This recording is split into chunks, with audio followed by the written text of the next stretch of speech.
আমার নাম অর্পণ মণ্ডল। আমি হিমালয় ব্লকের পারগুন্ডের বাসিন্দা। আমি গ্রাজুয়েশন কমপ্লিট করেছি। গ্রাজুয়েশন কমপ্লিট করার পরে আমি কি করব ভেবে পাচ্ছিলাম না। এলাকায় পশুপালনের পশু চিকিৎসকের খুবই সমস্যা। সেখান থেকে আমি তারপরে জানতে পারি যে পাটঘরায় মায়ের সংসার গ্রিন কলেজে ট্রেনিং চলছিল এবং সেখানে গিয়ে আমি যোগাযোগ করি নরেন্দ্রপুর রামকৃষ্ণ মিশন এবং WHH-এর সহযোগিতায় মায়ের সংসার গ্রিন কলেজ থেকে 2 মাসের ট্রেনিং করেছি।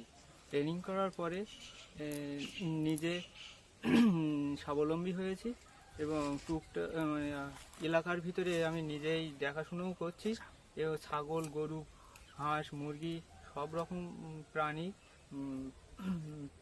এবং এর পাশাপাশি আমি নিজেই ছাগল, গরু এবং পোলট্রি পালন করছি।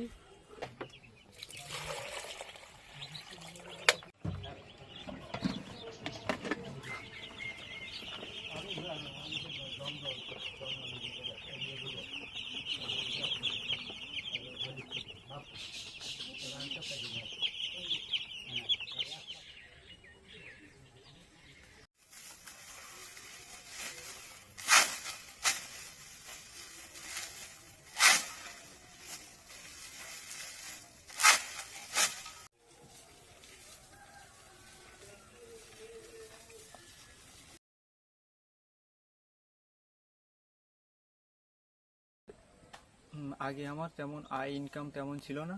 এখন বর্তমানে আমি মাসে 3 থেকে 4 হাজার টাকা আয় করছি এবং আয় করছি এবং ভবিষ্যতে আমি এটাকেই আরও ভালোভাবে যাতে এগিয়ে নিয়ে যেতে পারি সেদিকে লক্ষ্য রাখবো।